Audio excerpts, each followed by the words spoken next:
Telephone System presents Telephone Time. Telephone Time, with the stories of John Nesbitt. How do you do?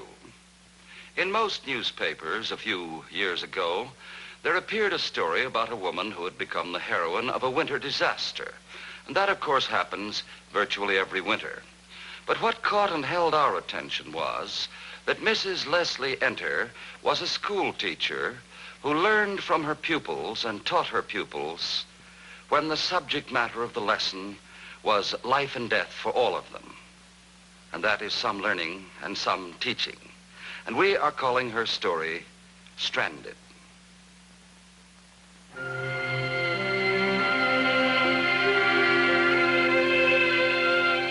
The day began like many winter days in Minnesota. It was cold, which was not unusual. It was windy, and that also was not unusual. A little snow began to fall. So the school day in Rural School, District 46, began as usual. Mrs. Leslie Enter, the teacher, went to work briskly and efficiently, unaware that waiting in the clouds above was one of those blizzards that in a generation from now, people would still be remembering. It's Miss Quist. Well, she's probably brought the Knudsen children with her.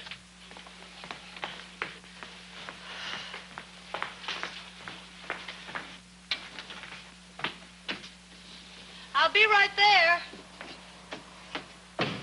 Jimmy, will you please turn up the heat? We're gonna have school. We're going to have school. Turn it up to 70.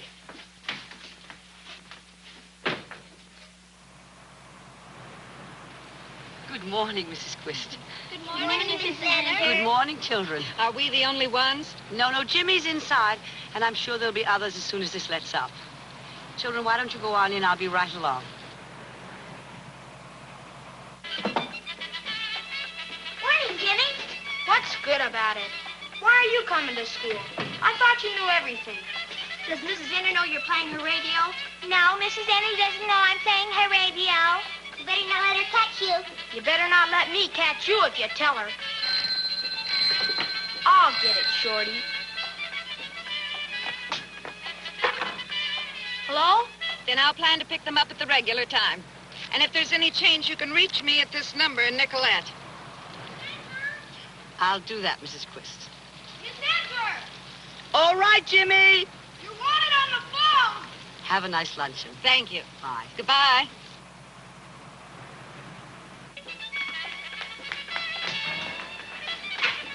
Jimmy, turn off that radio. Me? Turn it off and leave it off. Hello. Oh, hello, Ella. How are you this morning? Yes, we just got here. Oh, just a minute, Ella. This isn't recess time. You must do some work. And you too, Jimmy. Yes, Miss Enter. Excuse me, Ella. Well, there are only 5 of us so far. Why, what's the matter? Well, a lot of parents have been calling this morning to find out if there was to be school. They couldn't reach you, and I guess the storm had them worried. Well, we just got here and everyone's all right. Just a minute.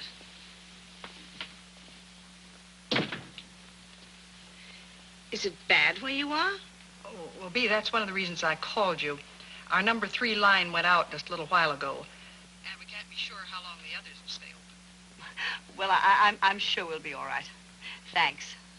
Yes, I'd appreciate that. Goodbye, Ella.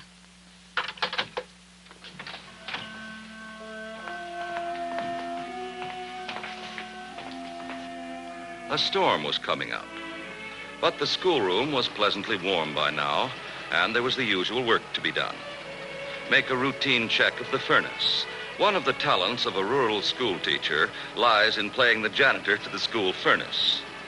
Then into a pair of comfortable shoes and off to the classroom again. For the rest of the morning, Mrs. Enter directed the minds of her pupils away from the blizzard raging about them. And as usual, her methods worked more successfully with some than with others.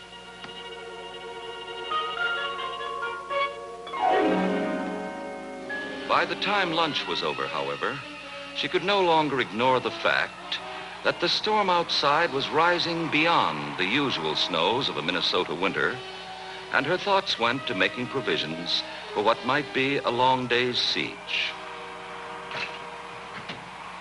Now, I suppose you would like a recess. Can we go out and play in the snow? Oh, I'm afraid it's a little windy for that. We'll have our exercise right here. Oh, grand. Come on over to the side aisle. We'll do toe touches. I'll count. Now, everybody together. 1. Keep your legs stiff. 2. No bending of the knees. 3. 4. 5.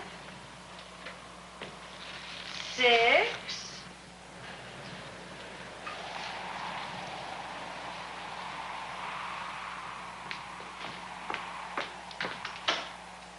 Maybe the power lines are down.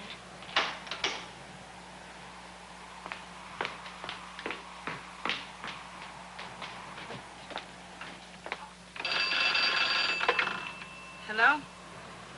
Hello? Hello? Is anybody there?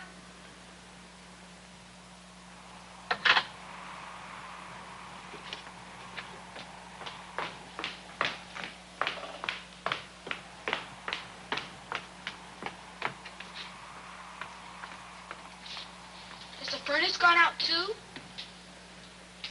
Yes, it has.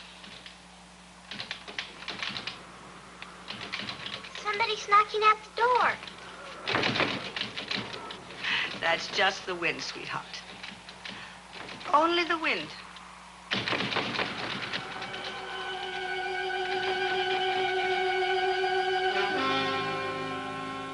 It was late afternoon before the citizens of Nicolette, realizing the plight of the little group stranded in rural school District 46, could marshal the forces necessary to do something about it.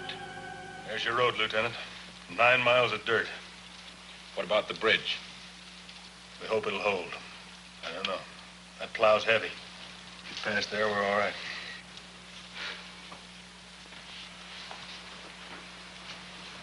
It's going to be all right, Mrs. Quist. The snowplows here from Mankato. They'll have them out in no time. I didn't know anything was wrong. I left a number where she could reach me. How long do you think it'll take to get to the school? That's what we're trying to figure. I'm on the air in exactly 2 minutes. Maybe they've got a radio. Plow's all warmed up and ready to go, Chief.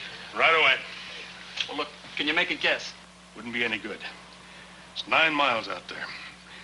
If the snow was to stop and all we had to do is break a path, I'd say, oh, maybe a mile an hour. Stays like this, no telling.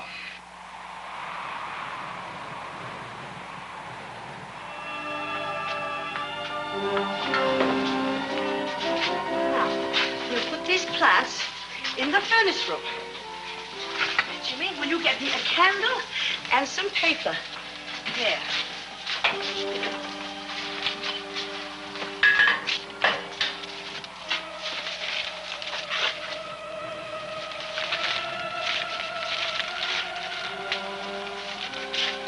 Right. And you three, bring me some books.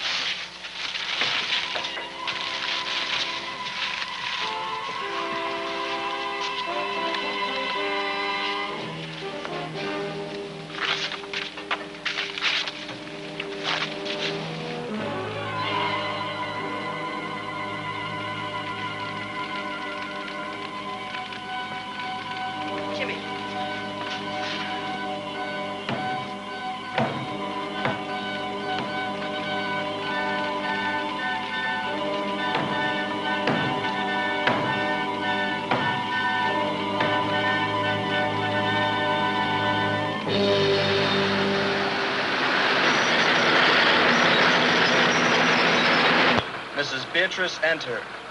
If you or any others in the schoolhouse are listening, help is on the way. A snowplow has started up north along the Gaylord-Nicollet Road. Betty Lou, would you please bring me the radio map? car will follow the highway as best it can. It's still snowing heavily. No sign of relief. And for that reason, no accurate estimate can be made as to how long it will take the rescue party to reach the school, which is just a shade over 9 miles from this point.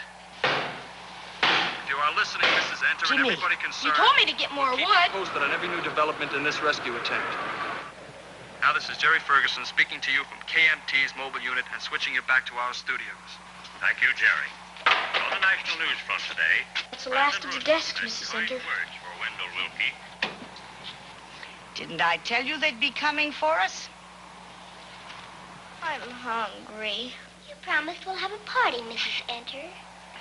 Well, that's just what we're going to do right now. We're gonna have a story, too? Yes. Jimmy's going to tell us one. Me? You. I don't know any stories. Oh, sure you do, James. A smart guy like you ought to know at least one story. Something simple, like a nursery story. That won't strain your brain. Harold, are you looking for a hit in the head? Now, come on. That will be enough. Jimmy, start your story. Once upon a time, there were 3 little pigs. They were 3 of the piggiest pigs you ever saw in your life, always stuffing themselves. 2 of them were girl pigs, and the 3rd was a half-pint boy pig. Mrs. Enter, he's talking about us. I have an idea. Let's pretend that I am the mother bear. You are all the little bears, and let's cuddle. And then we'll hibernate. We'll keep warmer that way.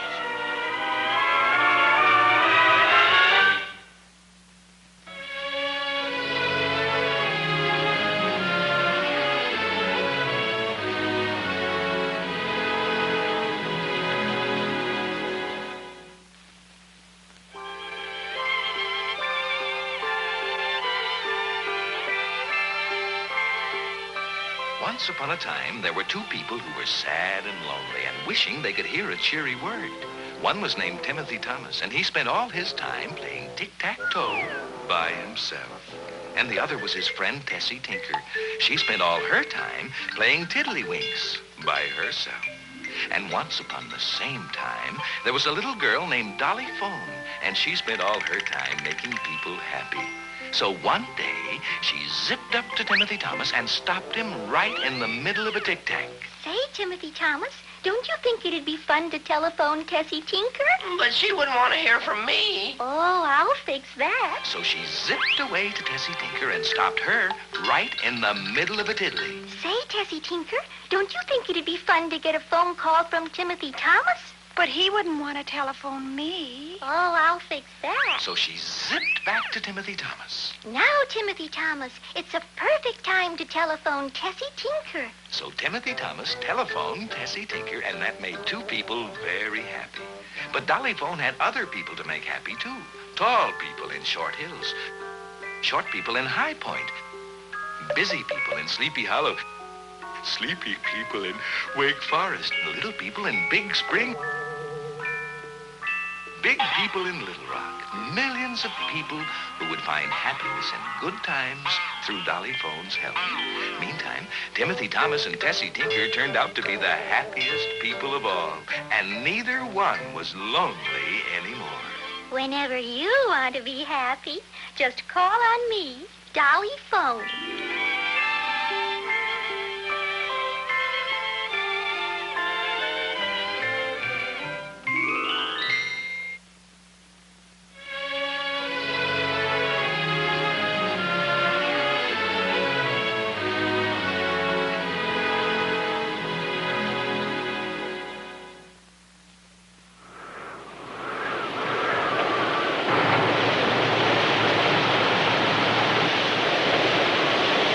It has been 5 hours now. 5 long hours since this rescue caravan set out from Nicolette. And in that time, we have covered exactly 2½ miles. As you doubtless know if you live in this part of the state, The storm has not abated, nor is it expected to at any time before tomorrow morning, according to the most hopeful estimate the weatherman will give us. Now, this is Jerry Ferguson turning you back to the program which is in progress.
Hello? Hello? Hello? Oh, yes. No, Miss Quist, I'm sorry, that line's still down. But they're working on it, so don't you worry.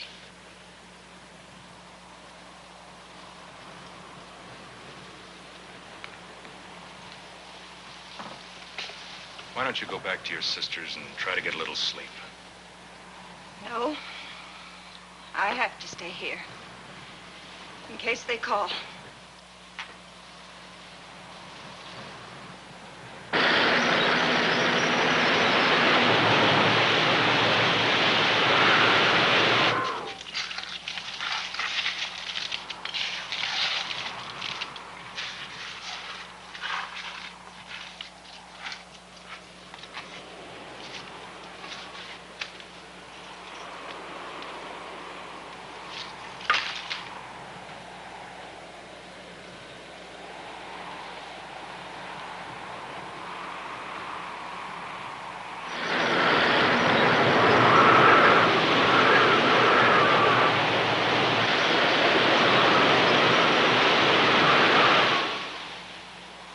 What time is it? It's midnight. It's too long. Too long. How long can they last now? There is a time limit as to how much sub-freezing cold an adult can stand. With children, it would be even shorter. But how long is it? How many hours?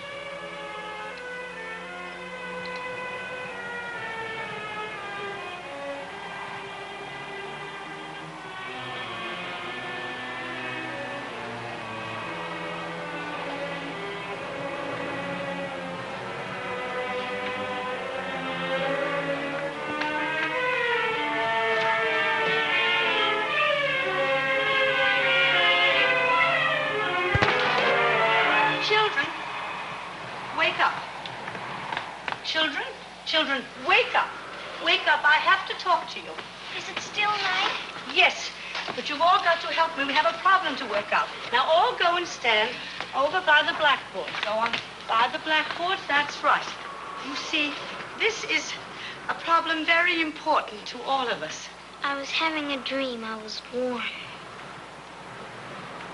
Now, a little while ago, while you were all asleep, I heard the latest report on the radio.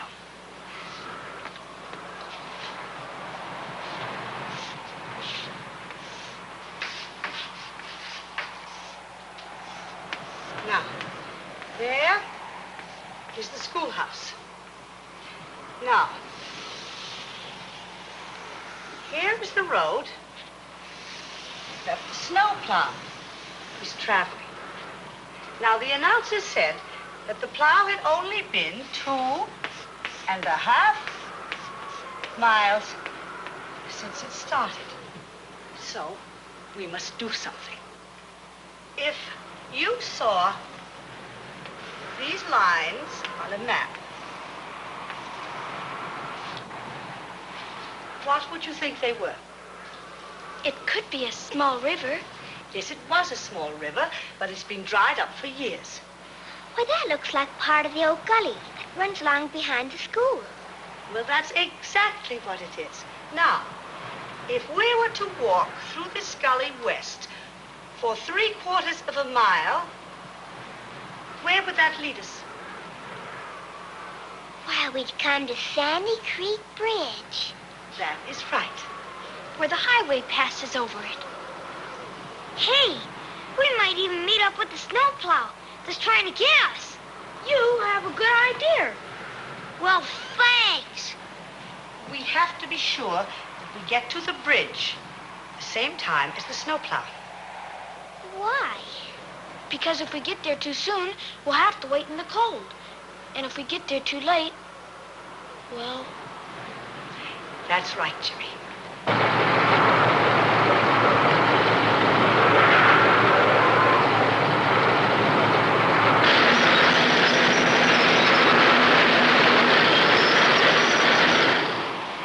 Now, we're going to march single file. Mavis, you first.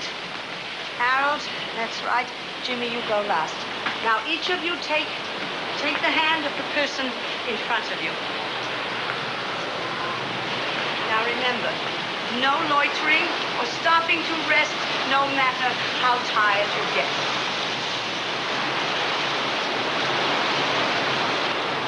Are we ready?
after a story has ended, it is always a pleasure when we can to get the reaction of one of the actual persons involved.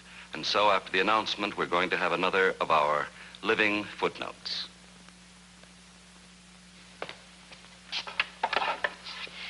When you call someone out of town, here are some hints that really work.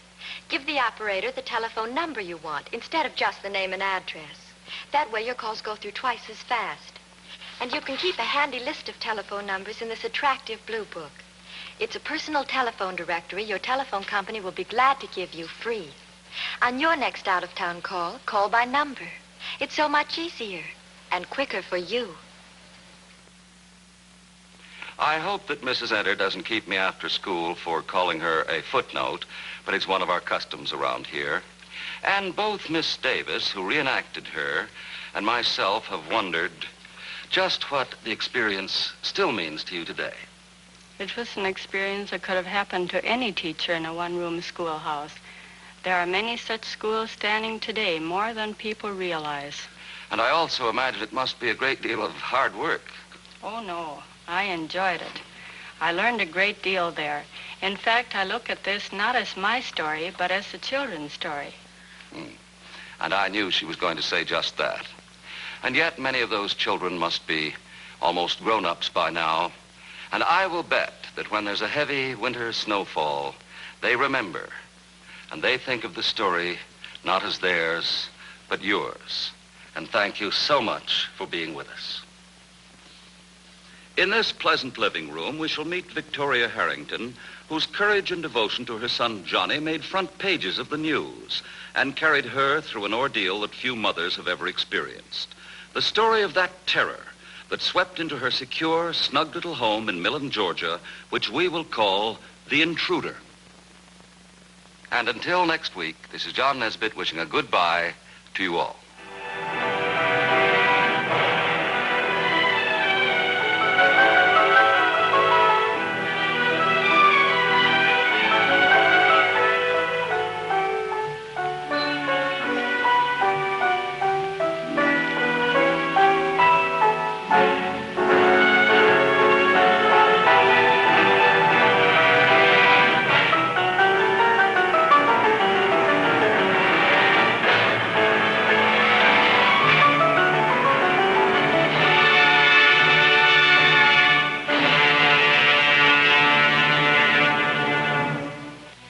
Join us for telephone time next week. Until then, we remain sincerely yours, the Bell Telephone System.